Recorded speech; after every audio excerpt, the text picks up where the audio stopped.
And the address is there, LISC.org, our resources, and you should be able to find that by Friday if you want to share this with any of your colleagues or staff members. Next slide, please. The NEA LISC team, it's Jen Hughes and Catherine Bray-Simons and myself and Jordan Carter. Jen will be presenting in just a minute on the Our Town program, and Catherine is the person that really handles all of your inquiries and works with you over the course of time to prepare your application. If you have any questions, please be in touch with her at the end of this presentation.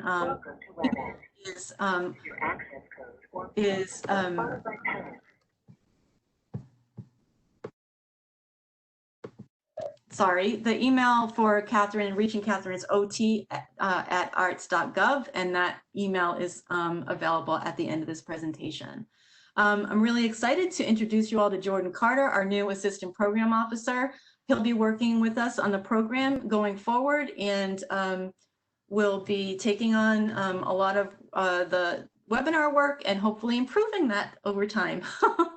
But now, without further ado, I'd like to introduce Jen Hughes, the Director of Design and Creative Placemaking for the National Endowment for the Arts, that will talk a little bit about the NEA program, and then we will get on with our presenters. Great, thanks, Jen. And Leah, you can switch the slide.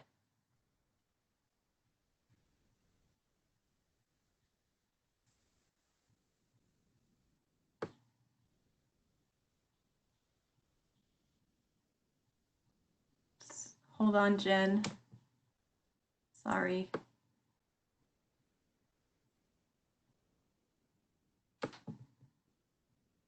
Okay. Can you hear me now, Lynn? Yes. Fantastic. Great. Thank you all so much for joining. Thank you to Lynn and Jordan and to LISC for their wonderful partnership on the Creative Placemaking Technical Systems program. It's really great to be with you all today.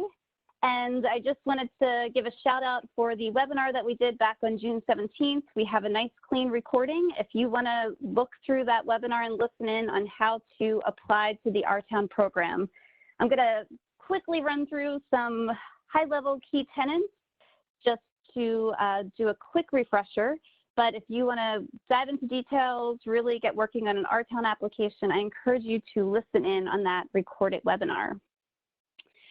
So as a reminder, Our Town is the National Endowment for the Arts Creative Placemaking Program. And when we talk about creative placemaking in the context of Our Town, we are explicitly talking about cross-sector partnership projects where arts, culture, and/or design advance community development and strengthen communities. So as we move on to the next slide, I think it's really important to emphasize that the Our Town program highlights that creative placemaking is happening in communities of all shapes and sizes all across the country. So today you're going to be hearing from a fantastic roster of panelists that offer some inspiration during this really challenging time. And we invite Our Town projects from communities all across the country that might set in motion partnerships that can be ultimately positioned to respond to local evolving needs in community. We are not agnostic to acknowledging that, you know, there's so much uncertainty during this time, but we hope that this presentation will really help to ground us in this moment and also this future vision as your community is looking ahead to think about how arts, culture, and design might be responsive to the very acute and critical needs of your local community and how artists can do that in an incredibly compelling way. So while we'll be hearing from communities in the Pacific Northwest and the Southeast of the country, I think this map just is really to highlight that tribal communities, rural communities, suburban, urban communities, and all parts of the country are engaging in really exciting creative placemaking work. This is a slide that features projects funded by the Our Town program over the last 9 years. So if we move on to the next slide, I just wanted to do a quick reminder of the Our Town basics. The first is that these are partnership projects. To establish eligibility to apply to the Our Town program, you need to put forth a partnership between a local government entity. So that could be a federally recognized tribal government, city government, county, or town. along with at least one nonprofit 501c3 organization. One of the lead partners must have an arts, culture, or design mission. We are, after all, the National Endowment for the Arts, so that is really central and critical to the project. And lastly, we require a letter of support from the highest ranking official in your community. In some cases, that could be the tribal leader, it could be the mayor of the town, it could be the county judge. If you have any questions on that and want to seek our guidance as you're pulling together your application, just shoot us an email and we can get back to you about your specific place and form of local government and what's required to establish eligibility. On the next slide, I wanted to just quickly flash up a reminder about what really differentiates the Our Town program from other funding opportunities at the agency. The objective is explicitly to strengthen communities. And so I like to include this excerpt from our guidelines. When we're talking about strengthening community objectives, it could be economic, physical, social, and/or systems change. So we give some examples here as to how you might sort of articulate that objective that you're hoping to achieve with your Our Town proposal. And this is really, really critical because the idea is that the arts, culture, and design interventions should really be driving towards something that has this type of change on the local level. Next slide. And I just wanted to quickly flash up the application calendar. So if you are eager and excited to pull together an application, look towards these critical deadlines. Part 1 is due August 6th. And then part 2, which is really the larger components of the application, all of the questions and additional information and work samples that you'll be pulling together and submitting, is submitted during this window between August 11th to August 18th. It's also important to note that we go through a pretty extensive review process, and awards will be announced and notified in April of 2021. And the earliest project start date is July 1st, 2021. I like to flag that. So you're really looking out into the future and imagining the project work you want to take on beginning on or after July 1st of 2021. So with that, I just wanted to say how excited I am to hear from the fantastic panelists today and looking forward to engaging in dialogue.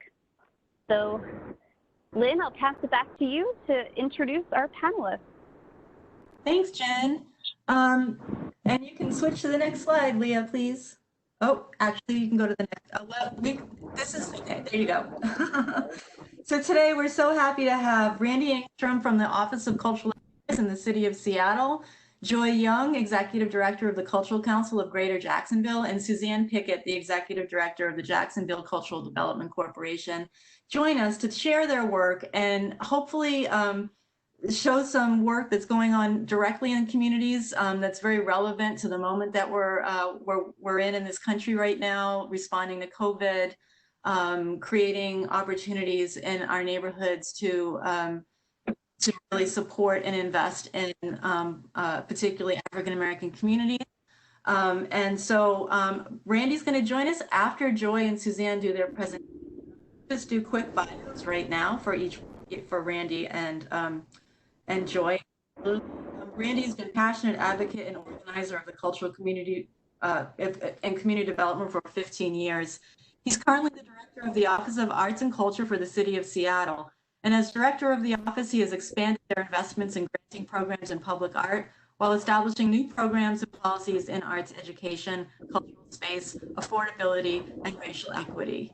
He served as chair of the Seattle Art Commission in 2011, and after several years as vice chair, was chair of the Economic Development Committee. So he's got lots of amazing experience working in rural development, facilities, and we're really happy to have Randy here today to share the innovative work that's going on in the city of Seattle, which is really one of the centers of the movement that's happening at the moment. I'm also really pleased today to introduce Joy Young, who is the Executive Director of the Cultural Council of Greater Jacksonville. She's committed to ensuring that investments in arts and culture enrich life in Northeast Florida. Her work includes shaping strategy as well as developing and executing proactive and quantifiable arts and culturally based initiatives that address priority issues such as economic and community development. She advocates for arts funding for the nonprofit sector, informs policy and reform, and implements initiatives and programs that support the vision of the arts and culture of arts and culture that are recognized by all for an essential quality of life. And Suzanne Pickett is Joy's partner in Jacksonville. Suzanne Pickett is the executive director of the Jacksonville Cultural Development Corporation. Suzanne is an individual working artist who has supported youth through many years of programming in this organization, and she is also a practicing community developer. Suzanne works at the intersection of arts and community development in Jacksonville, especially on the east side of Jacksonville, and is here to share the work that she's been doing with the community there. We've asked Joy and Suzanne today to speak together as they are really a great example of the partnerships between city government and local arts and cultural organizations in the kind of work that, in the kind of partnership work that has to happen as part of an Our Town grant. So I'm going to turn it over to Joy and Suzanne right now to share their stories and their work. And I am just unmuting them, and you are ready to go. Joy and Suzanne, and you can switch to the next slide, Leah. Hello, everyone. Again, I'm Joy Young, Executive Director of the Cultural Council of Greater Jacksonville. We are a local arts agency, separate from city government, but very much working with our city government in partnership. Very specifically, we partner with our public art program and administers the city's art in public places program that is funded through our capital improvement project set aside. As executive director, understanding that our work is about enriching life and investing in arts and culture. I like to say that our investments are about more than just financial. They are our social, our intellectual, and political capital, pulled together in partnership with other organizations such as the Jacksonville Cultural Development Corporation and Suzanne Pickett. Suzanne, why don't you go ahead and introduce your organization, and then we'll get this thing going. Good afternoon. Thank you, Joy. Thank you, Lynn, and everyone else. Good afternoon, everyone. My name is Suzanne Pickett. I am the Executive Director of Jacksonville Cultural Development Corporation. We are an arts and community development strategy organization. We work in low-income communities to provide equal access to arts and cultural activities, also for the purpose of economic development, education, health, and wellness. So we are excited to be here. Joy and I are excited about our partnership and the work that we've done together, and we're going to share with you some of our projects. Excellent. So let's get those slides advanced, please. Let's move on to the next slide. And this speaks to the community that Suzanne and I, our organizations work in historic East Side. Suzanne, why don't you give a bit of background on the community, and then I'll take the next slide. Okay, so the East Side is a neighborhood that borders our downtown in Jacksonville. It is the last historic neighborhood around our downtown that has not suffered from displacement. So the mission of East Side is to preserve and transform the neighborhood through community development, access to affordable housing, social services, cultural development, wealth building, education, and safety through the arts. This picture depicts just a part of a mural, the beginning of a mural. We work with UNF, students from UNF, our local University of North Florida, and students from the community to create this very important mural. Thank you, Suzanne. Next slide. So the intersection between what is happening in communities right now with COVID and how Suzanne's organization, the Cultural Development Corporation, and our organization, the Cultural Council, have worked together. It happens at the point of artists. And artists are such an important asset in our communities. in acknowledgement of the devastating effects of COVID-19 to our artist communities, we developed the Fund for Arts and Culture. And this fund was definitely supported through individual donations and in partnership with other community organizations. But it was the work of individual artists that has been really interesting and definitely beneficial, where we're seeing artists helping artists. Next slide, please. So one artist in particular that has worked very closely with the Cultural Development Corporation and the Cultural Council is Nico Holderbaum. And Nico actually created a brand new work and raffled or auctioned this work off as a way to support her fellow artists. And the proceeds were donated to the Fund for Arts and Culture Artist Relief Fund. And so here we see an individual artist dedicated to community, who's worked in this East Side community, worked with the Cultural Development Corporation, Suzanne's organization, and is deeply committed to seeing artists helping individual artists, and artists truly and deeply engaged in community. What we know is that public art speaks to communities and helps build assets in a community. Some other examples of what that looks like are in a mural called Hope and History. Go to the next slide, please. And Suzanne, would you talk about this project? Yeah, so this is our Hope and History mural. This mural is in our main corridor, 8 Philip Randolph Boulevard in the East Side neighborhood. Again, this project was done in collaborations with Cultural Council, the University of North Florida. This building is actually the East Side Brotherhood building. The Community Foundation of North Florida was a sponsor. The artist was, of course, Nicole Holderbaum, was the lead artist on this project, and myself, Suzanne Pickett. And if you look at the, in the bottom corner, the news article, this title of this is, It Was Never About a Hot Dog and a Coke, and it depicts Rodney Hurst memoirs, his book of Axe Handle Saturday, which was an event that happened in Jacksonville that was very underrepresented during the time. And he wrote a book about it, and he has speaking engagements, but it was just a civil rights group, a young civil rights group, who did a sit-in in our downtown, and they were attacked, a group of mobbers, angry mobbers. There was a truck with axe handles and bats, and that angry mob just started beating the protesters.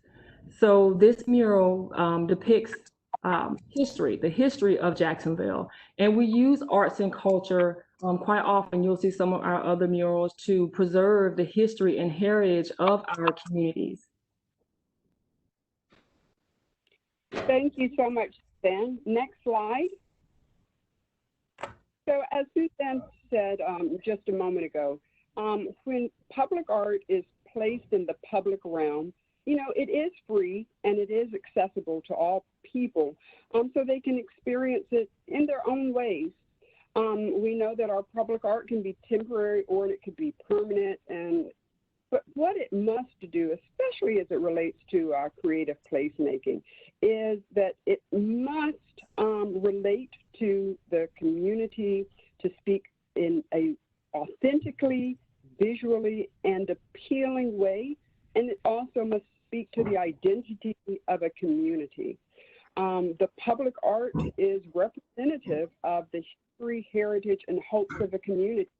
This piece of Bob Hayes, and for any sports fans on this call, Bob Hayes is the only individual to have won both a gold medal in track and a Super Bowl ring, and he's from Jacksonville. This piece of public art was put in his neighborhood. So here we have something that's very authentic, very unique to the community, and it really speaks to, again, the community as an asset but also the community as a place of history. The next slide, please. So here we have a piece of public art called Flywheel, and it's designed to engage children. And where is it located? It's actually located on the building of a place that serves children. The organization is called Kids Hope Alliance. You know, a key tenet of public art as it relates to creative placemaking is that our partnerships demonstrate, again, that authenticity. It demonstrates community and visual equity. This particular piece really is slightly whimsical, but these birds represent freedom and they represent movement. And in a community that has been historically disenfranchised, the idea of freedom and movement, but also pride, is an incredibly powerful visual image and way for community to see itself. The next slide. So our partnership with the Community Development Corporation has touched in several ways, not just in the East Side community, but really broader. We've worked in service really to the broader arts and artistic community. So what have we done? We developed a partnership for a store we called Art, See, and Shop. So when you think about creative placemaking as it relates to economic development, we have to realize that we are talking about ways for the community to realize its own growth towards vitality. Art, See, and Shop became a place for artists to sell. And Suzanne will speak more about how the East Side community has created those opportunities. We've worked in partnership for artist entrepreneurship education and business education because, again, we realize that part of this work is about uplifting artists as assets so that they can have sustainable careers in our community. And then finally, the Local Legends Public Art Project that Suzanne spoke to earlier. There are other projects in the works. Suzanne may want to mention those. I don't know if we may be a bit premature about that. But what has been key with this partnership and the idea of community development is that the community has been at the center. Artists are viewed as assets and as active contributors, and that we really want to honor, again, the heritage, the history, and the place. Our symbols then are relative and relate to the community. The visual imagery, the visual identity relates to the community in ways that build up community, not tear down community. Next slide. The 6 Feet Away Gallery. If any of you listened to NPR just a few weeks after the murder of George Floyd, you may have heard about the 6 Feet Away Art Gallery presented by local artist Roosevelt Watson and his wife, Shawana Brooks. This is a gallery that's in the front yard, and it speaks not only to the place, community, but also to the social environment around us.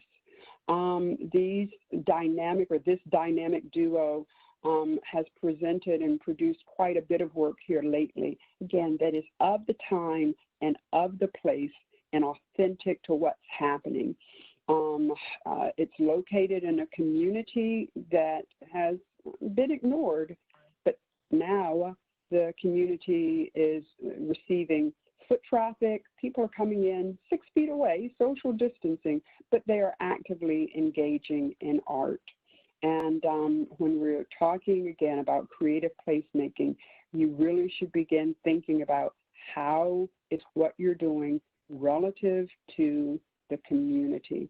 You're not doing it for the community if the community is not actively engaged in the work. Next slide, please. All right, so Suzanne, it's all yours. Thanks so much, everyone. Thank you, Joy. So this creative placemaking project, this project is also on our main corridor. In our neighborhood of the East Side, our main business corridor has suffered from many years of neglect.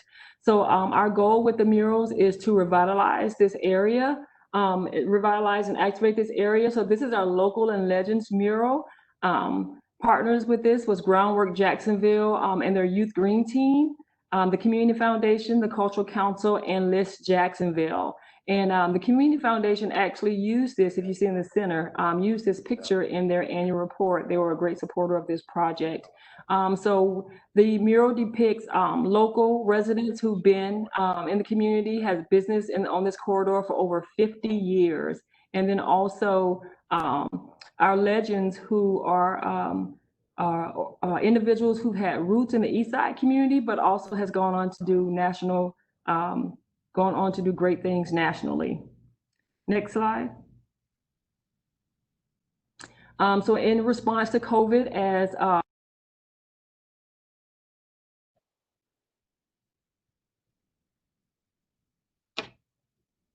as the youth in our community are suffering from neglect and having to stay at house, we partner with Cathedral Arts Project and Jacksonville Arts and Music School, which all are, well, Jacksonville Music School is located in the East Side community, and we provided art kits for our students to continue to foster imagination through this difficult time of COVID-19 and this pandemic. Next slide. This was exciting. We incorporated a celebration of Juneteenth with a groundbreaking and land dedication. This partner is actually transferring a historic church in our East Side neighborhood, in our main corridor, to a wellness center. So on this day, we celebrated Juneteenth, but we also had artists come out, speakers come out, we had spoken word, we had music, and it was just a way to activate this land, activate the land and the lot, and also engage community in new projects and introduce them to ways that the arts can enhance empowerment. Next slide. This is Jacksonville Arts and Music School. They are a creative youth development program with a vision to create positive change in our community by developing tomorrow's problem solvers, thinkers, and innovative leaders. This is a beautiful mural that's on the side of JAMS. We call it JAMS. And in response to the pandemic, JAMS also, we work closely in the community. So we actually provided a mobile food pantry where we continue to provide food services. We provide, right now, JAMS is actually having virtual art classes and a virtual art summer camp. And we are excited about our partnership. We're excited about going forward. This is these are just a few of our creative placemaking projects that we have in our East Side community. We're very excited about what's to come, and we're very excited about our partners. Next slide. And here is more information about the organization, the Cultural Council, and the Jacksonville Cultural Development Corporation. You guys can call or email us at your request if you'd like more information about our projects in progress in our city of Jacksonville. Thank you. Thank you. Thank you, Suzanne and Joy. Now it's Randy's turn to talk about what's going on in Seattle. There's a lot of amazing work happening, and he will be taking over at this point. Are you there, Randy? Yes. Yes. I'm here. Can you hear me? We can. Thank you. Excellent. Well, thank you so much to the NEA and to the folks at LISC and to my co-presenters from Jacksonville. It's a privilege to be with all of you today. I hope everyone is as well and healthy as can be expected in these turbulent times that we all exist in. My hope today is to take you through a concept we've been developing over the last several months as we move through COVID to the incredible civil rights moment that we're in. It really has an eye towards economic, social, and systems change. So conceptually, it's an interesting model for the placemaking and our town framework. But what I want to do is share sort of the inspiration for this idea, the early steps we took towards operationalizing it, and the vision that we have as we look forward. So you can go to the next slide. The Office of Arts and Culture was chartered in 1971 by Mayor Wes Ullman at the ripe old age of 34. And that was the year that Seattle was suffering the biggest recession in its history. Boeing had laid off 65,000 employees, or 65% of its workforce. And there was a billboard next to Boeing Field that said, "We're the last person out of Seattle, please turn out the lights." It was in that context that the Seattle Arts Commission was created, and Seattle launched a local arts agency. And when asked why you would create an arts agency in the context of such a crisis, the mayor said, because you have to give people hope. And at our core, that is the basis of our work generally, and specifically as we developed what we're calling the Creative Hope Initiative. On February 26th, the first case of COVID was reported in the United States. In Seattle. On February 29th, we saw the first death from COVID. And now we are staring down over 125,000 lives lost to this pandemic. Next slide, please. That was in just 3.5 months. And it was on March 16th that the city of Seattle and King County and the governor of Washington State made the difficult decision to shut pretty much all businesses down. And we all know on this call the impact that that had on the creative sector. We are a sector that is driven by the ability to come together, to experience culture, to celebrate our art forms. And we knew then, as we have seen as it's unfolded, the devastating impact this was going to have on our cultural sector. Next slide. Equally important, and perhaps more visible now than a month ago, COVID acted as an accelerant to structural inequities that we already know existed. We already know that we've underinvested in BIPOC communities, in Black and Brown communities for the really the history of our field. That's true in the cultural sector. That's true in the public sector generally. And we know that the impact that COVID had was disproportionately felt by those communities of color. And these are the cultural communities that we rely on, both now in these challenging times of social isolation and in the future as we try to come back together and celebrate our communities once again. Next slide, please.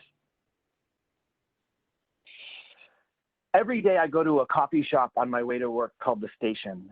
It's owned by an immigrant couple. They're a wonderful family. And on March 16th, I remember coming in. That was the day when the gathering ban had gone into effect. All of the chairs were on top of all of the tables. There was hand sanitizer everywhere. And they'd obviously been crying. And I ordered my coffee, and I looked to the left, and there was an entire wall of food. And it said, "Take what you need." And in that moment, I realized how much our community actually fosters the resilience and the belonging, how much we take care of each other, and how important that was going to be in how we recovered as a city. Next slide.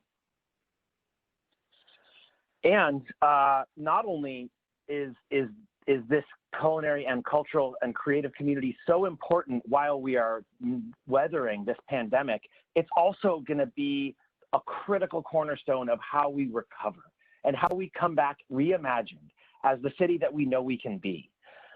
We're going to have to reflect on this time, and we're going to have to accelerate into our future, and we're going to have to build back better. We can't recreate the world as it was in January of 2020. We have to create a better, more just world that reflects our values. Next slide. So how did we begin to operationalize all those ideas? Earlier, we heard in Jacksonville about artists helping artists. This is a local artist and luminary and leader, excuse me, named Ijeoma Oluo. She's an author. She wrote a book, So You Want to Talk About Race, which I highly recommend everybody read, now more than ever. On March 8th, a full week before we closed down, Ijeoma, an artist herself, and her partner, Gabe Teodros, a DJ on the local radio station, stood up the Seattle Artist Relief Fund, not for themselves, but for their community, and for all of the artists that they know were being economically impacted. This was a big inspiration for our office. We stood up what we think is the first artist relief fund that a local arts agency created, and that launched about 2 weeks later. And in our investments, we invested $50,000 in the Seattle Artist Relief Fund, and we actually took their model as an inspiration for what we are proposing as the Creative Hope Initiative, because we see an opportunity to contract with all manner of individual artists and creatives, regardless of discipline, regardless of pedigree, regardless of tax classification. We really think that our creative community can source some of the best thinking and ideas that are both going to take care of us now where we are and also help us reimagine a future together that we're going to need. Next slide. One thing that I don't think anyone expected was how long we were going to be in this period of social distancing. We came together with a whole bunch of other city departments and dozens of community partners, and we launched a website called Seattle Together, which is really a platform by which we can celebrate the important work that's happening in community, connect people to opportunities to volunteer, aggregate all of the important funding opportunities, trying to drive people towards the different crowdsourced programs that are funding different needs in the community, and give people tools to help navigate this time. And as was articulated by the folks from Jacksonville, this isn't the city telling folks what to do. This is amplifying the voices of community, and in particular, communities of color. We don't know how long we're going to be in this, but we know that we needed to put some structure around the ways in which we can meet communities' needs right now. There's a couple of models that we undertook. There's a ton of incredible mural interventions that are happening all over the city. First, as messages of hope during the closure of businesses. So all of our neighborhood business districts are adorned by these incredible graffiti murals. You'll see some in another slide. We're also investing in teaching artists who can create lessons that can be streamed at home so that parents who are newly homeschooling their children, like me, have these resources to fill in the gap. And our creative community sort of rallied and did that, bringing so much of our culture, our creative content, and our festivals online, and really looking at ways that we can document and capture this important moment. In particular, as I've been dealing with all morning, the imagery of this protest moment. How do we protect the art that was created in the Capitol Hill occupied protest zone? How do we remember and keep a historical memory of where we are so that it can help propel us into a better future? Next slide. We spent most of 2019 on a community-centered roadmap towards a more inclusive creative economy. We recognized that the creative economy was growing at twice the rate of the rest of the economy, but its benefits were not being evenly shared, and communities of color were underrepresented in the growth sectors. So we built this roadmap, and what we realized was that both the urgent need that we had because of how impacted artists and creatives were, the important role they played in creating belonging and holding our community together as we navigate the challenges, and also the investments in our creative community can be a down payment towards this economic vision for our city. It really is a model for the future of work. And there's so many ways in which work has forever been changed through this time. A lot of the trends that we're seeing now with folks working from home and the risk to service industry jobs were things that were already happening and have just been accelerated by COVID. How do we use this moment to invest in our creative community so that we can build a better, more inclusive economic system on the other side? Next slide.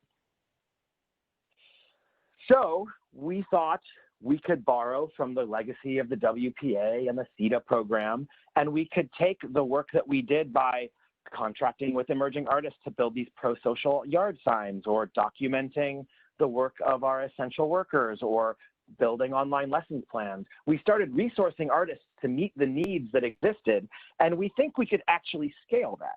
We think that if we could leverage either CARES Act funding or potentially HEROES Act funding when it comes through, along with private philanthropic contributions and some of our public art resources, which did fund some of those other interventions I described, we could scale something like this. And the idea is, over the next several months, can we contract 600 artists, creatives, cultural institutions, teaching artists, creative agencies, culinary workers to either meet the immediate needs of their community or help us design and imagine better systems for the future. We think that that model could, A, keep folks employed for the short term, because if we don't keep our creative community resourced, we're going to lose them. B, could also meet the needs that are continuing to exist as we're staying home. And C, can be that down payment going forward. We also think that, that this could lead to a larger scale model with federal stimulus funding. And we hope that over time, we could institutionalize a model like this in partnership with something like the Service Corps. What if we could get benefits and childcare associated with resourcing artists to help meet the needs of their community? Over time, what if we could transform the economy so that our economic recovery efforts were actually centered on workers and not just centered on corporations? So it's still a concept. We're continuing to develop it. It is very much a partnership with our friends in economic development. There are elements of it that are talking about climate justice. There's elements of it that are talking about digital equity and access to internet resources. We're going to need help reimagining the way systems function so that they can better meet the needs of the folks who live here. And we really think it's an incredible time. I mean, for as big of the challenges that we're all facing, the opportunity to build a better world has never been more present. And so I hope that we as a city are able to do that. And I thank all of you for listening to some of these ideas and welcome any questions you might have. Thanks. Thank you, Randy. Jen, I think you wanted to follow up on Randy's presentation. Are you unmuted?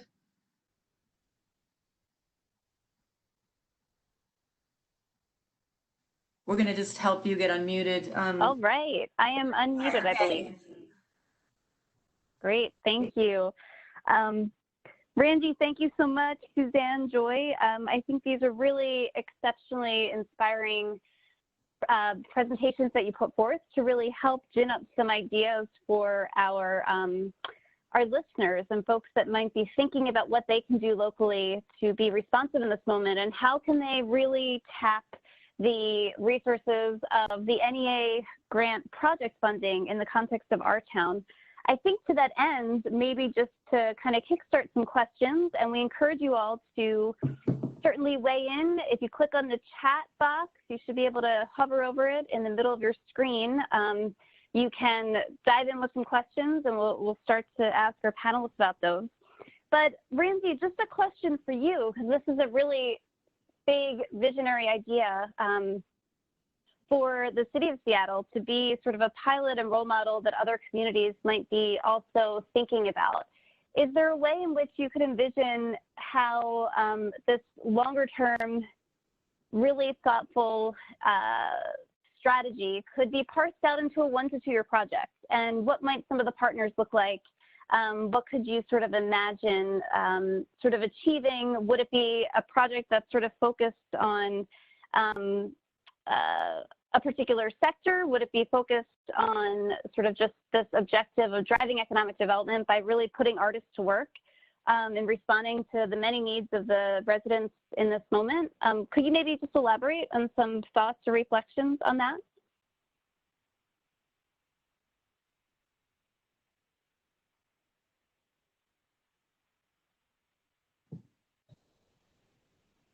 We might need to unmute Randy. Randy. Jordan, could you go ahead and unmute Randy, please? Can you hear me now? Yes. Yes. Thanks. Yeah, happy to speak to that. We use a mantra of think big, start small, go fast. And so I do think while we want to keep in mind an inclusive economy that centers the needs of community, we do have to start somewhere. And so I think we'd be building off of a combination of resourcing some of the mutual aid community kitchen work that's been happening to do feeding for community. So for example, seniors can't do congregate meals during the COVID period, and preparation of school lunches and meals reaching vulnerable populations has proven challenging in this context. So one thing we could do is work with our partner agencies on repurposing restaurants that can't do the same service to do scaled meal preparation. Another is around the provision of content for educators and for parents who are teaching from home. So really going leveraging more resources for hiring teaching artists to create content and take home lesson plans.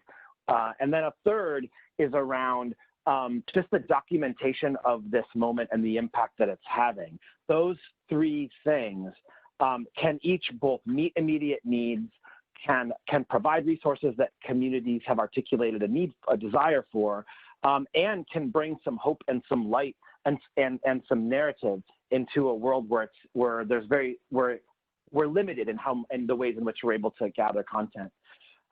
So those things could be done through contracts in the short term. We've used some of our public art funds to do that. We could match that with philanthropic resources and with federal stimulus funding to go bigger. But we really think it's in some of those target interventions over the next 6 to 12 to 18 months that we think we could have impact. And if successful, it could be scaled up. That's great. That's really helpful. And I think just something for our listeners to lift up is, this idea that I think in both of these projects that were presented, there's a range of ways to really think about how to put artists to work, because they have that creative vision in being able to give people hope. They're not just beautifiers of our environment, but also have exceptional ways to engage community in really thoughtful ways. And so, be thinking about how you're going to contract, hire, and support artists through your project proposals in our town. Before we go into broader questions, I just want to ask one. I thought the presentation that Suzanne, you lifted up the Juneteenth celebration and really how sort of that cultural celebration and acknowledging this transition of a historic church to a wellness center. Could you maybe speak about how, what role sort of narrative played and sort of the artists and visionaries to kind of bring that to life? Because I found that an incredibly compelling project. So we had, thank you. So on that day at that event, that groundbreaking event, we had a spoken word artist come all the way out from California. And we had a local rap artist, and we had our Mama Blue, which is a really amazing local singer and performing artist here in Jacksonville, to come together with us. What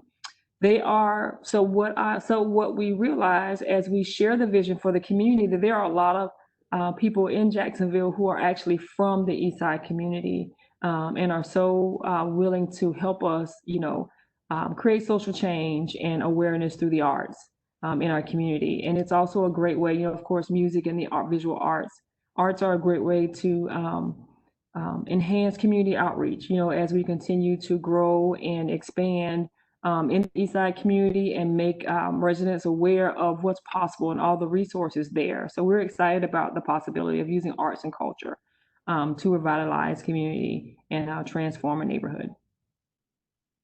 That's fantastic. I'm so glad you touched on that, just in the role of, storytellers, folklorists, church singers. When we talk about arts and culture in this creative placemaking space, we are really talking about all of the assets that exist in your community, these incredibly talented people who might not define themselves as an artist, capital A, but are really creating, celebrating culture and can play a really key and important role in your Our Town project proposal. So thank you so much for lifting that up. I'm going to just turn it over to Jordan and Lynn, if you want to share out questions from the audience if we have some.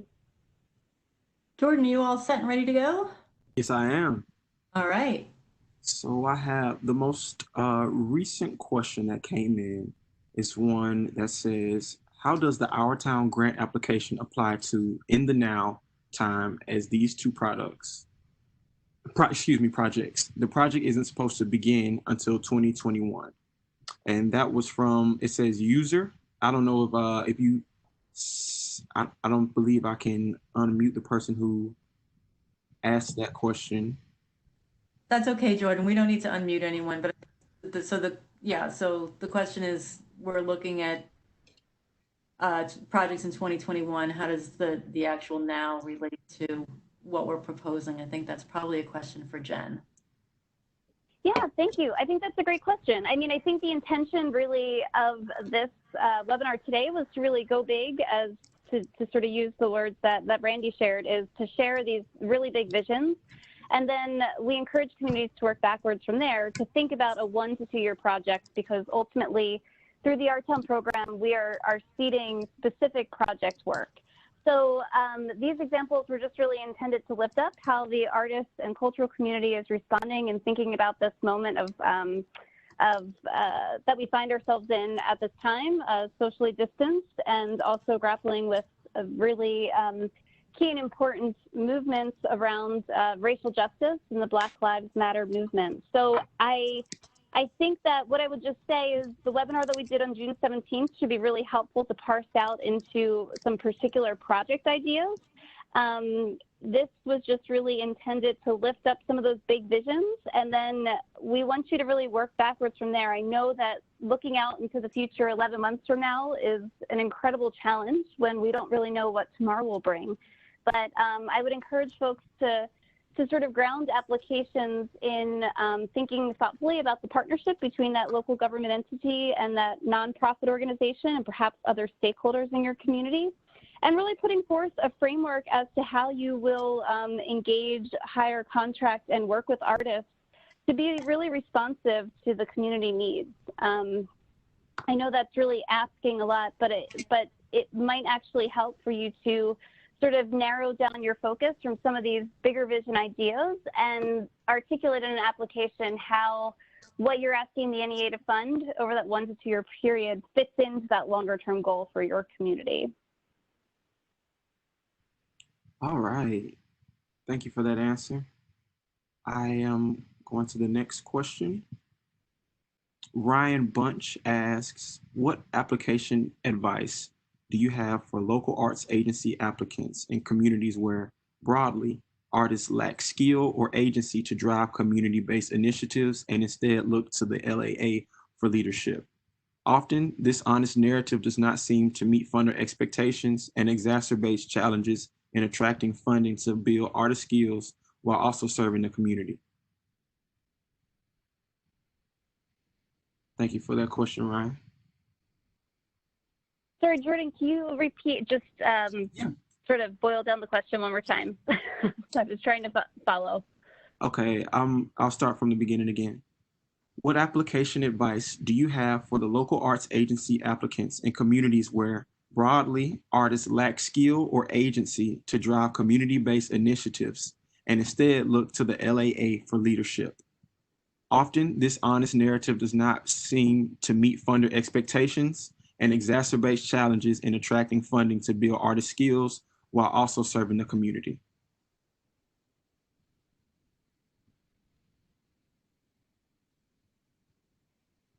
So I would just say from the NEA's perspective, and maybe Randy can just sort of jump in from the local arts agency perspective. I think he might have something to offer. I think that in the context of Art Town, we do require that partnership. The local arts agency can play a really critical role in, creating that partnership with at least that one nonprofit 501c3 organization in advancing some new ways of working locally. I think that as I tried to lift up and highlight, we're really talking about not just sort of artists with a capital A, but culture bearers, designers, a wide range of creative folks that bring to bear their talents in incredibly compelling ways within the local community. And we acknowledge that local arts agencies do play a critical role in really helping to support their local creative community. Maybe, I don't know, Randy, if you have any thoughts. This is Lynn. Randy, just let me jump in just for a quick second. In terms of just some of the resources that are out there also for artists learning how to do this work, this newer work with community engaged design in arts and culture. The Center for Creative and Civic Practice has a great website, and there's a lot of resources on it, and they also have a training for community-based artists that want to learn more about how to do some of this deeper work in community. So I suggest maybe looking at that and trying to try to bring those resources into your community. And then also just the wealth of knowledge in all of our communities across the country around how to dig deep into community is often held by community development corporations and by community organizing groups. So there may be some already natural connections that are happening in your community around this kind of work that you may not be aware of from the local arts agency's standpoint. And I encourage folks to really dig into meet those organizations, much like Joy and Suzanne are working together. And Randy, do you want to add? I would just offer that I think a role that local arts agencies can play is to be the navigators and translators between institutional systems and folks on the ground. You know, I think that I want our arts community to have the right of self-determination, and I think part of my responsibility is to help them navigate the systems of philanthropy and government. And I think that is something that I think LEAs can do in projects like these.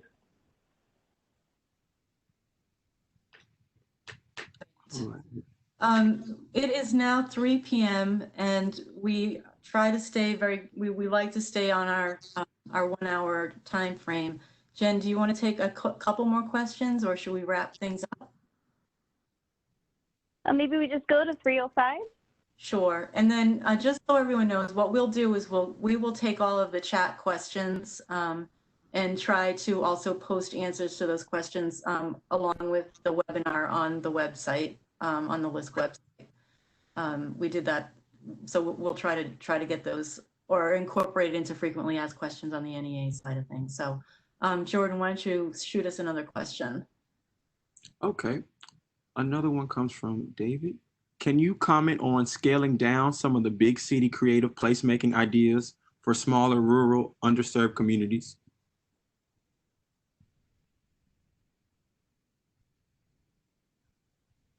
I'll take that one. I think that, we have 2 communities featured on this webinar. We have Seattle, which is obviously one of those bigger, larger cities. But having worked in Jacksonville and knowing Jacksonville, that it is a smaller city, a rural place, obviously, but has a lot of the same challenges in terms of funding and organizations on the ground doing the work. We've got a whole LISC has a whole rural program, and what we've found over the last few years in terms of servicing organizations and working with organizations in the rural place, in the rural space in the United States, is that the tenets remain the same. The resources may be different, but the actions and the process that you go through to do a creative placemaking project is pretty, it's very similar in the steps that you need to take. And I would encourage folks to actually, if you haven't already, look at some of the webinars that we produced last year on the How to Do Creative Placemaking website for LISC. Those are also on this, they're on the same page that this one would be posted on. And it sort of takes you through the sort of partnership agreements and how to think about values and how to really articulate things within your community. And it's not really created for a rural or an urban setting. It's just the sort of structural process that you need to use or could be helpful in your own communities. Jay, do you want to add to that? No, I think that's great. I mean, I think that also, taking a look at the LISC webinars, we have a lot of great resources on the NEA website as well. We have sort of a digital storybook that profiles a lot of rural places. So we'll just make sure to send some good direct links out to that because I think that these were 2 really exceptionally exciting projects to share out, but there's work that's happening in all different contexts with all different artistic disciplines that we would love to point you to. Why don't we take one more question, Jordan? All right. This one comes from Katie Crosby. The Strengthening Communities Project outcomes include economic change, physical change, social change, and systems change. Could one of them also include health and wellness change in the community, in parentheses, healing emotionally and physically through the arts? Jen, that's for you. Sure, absolutely. I think that, we sort of have laid out those different buckets to just drive towards what we are hoping to see from the Our Town project. We're not expecting each project to hit every single one of those buckets. They're more intended to be illustrative of the types of things that we've found over the last 10 years that our grantees have been self-reporting that their projects have been driving towards. So I think we've seen a lot of really exciting projects in the Our Town portfolio that have actually had sort of public health and wellness outcomes as an objective and a goal, and how artists have really played a role in sort of helping to advance the well-being of the community, connecting communities to access services, to making sure, you know, public health can be culturally relevant and responsive. So absolutely, we encourage and are actually looking for projects that are working across sectors. So whether that be public health, transportation, housing, you know, there's a wide range of things that communities might be hoping to move the needle on locally. And public health is certainly one of them. All right. Do we have time for one more, or that's? Go ahead, one more, and then we'll close it out. Okay. This comes from Shannon McCormick. Please give examples of physical development beneficial to local residents, entrepreneurs, and new businesses that came about from creative placemaking projects.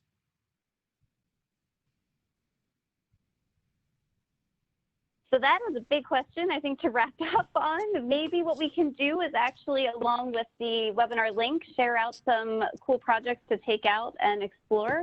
I'll just quickly hit on one that I think is kind of near and dear to my heart, a past Our Town grant that was led by an organization called the Harrison Center for the Arts in partnership with the city of Indianapolis, where they put together a project called Pre-Enactment Theater. You can certainly Google it and learn a lot about that project, which I think encompassed many different goals for the local neighborhood and community where they first piloted that effort. And it was primarily focused on, based on the model of reenactment theater, where you're reenacting things that have happened in the past. It was this galvanizing 2-year process where the community was engaged to pre-enact what they would like to see in their future. So it incorporated a wide range of ephemeral temporary installations on the main business district, you know, sort of artist incubated projects that came to life over the course of a festival that had community members be actors in sort of articulating the stories of their place and also the future that they were hoping to see. So it was this widely and incredibly interactive series of programming that happened to really form community organizing with the ultimate objective of trying to revitalize and bring back one of their sort of key Main Street corridors. So we'll try to think on that question because I think it's a big one, and we can hit a couple different projects that might give you some inspiration in that bucket as a follow-up to this webinar. But with that, I just wanted to give a heartfelt thanks from the National Endowment for the Arts for our fantastic panelists, Joy, Suzanne, Randy. Thank you so much. Lynn and Jordan, thanks for your partnership on this program, and we hope to be continuing to roll out resources in the future through our technical assistance program, so stay tuned. And in the interim, email us at ot@arts.gov if you have any questions as you're looking to prepare an Our Town proposal, and Catherine Bray-Simons or myself will be in touch and get back with you. So thank you so much.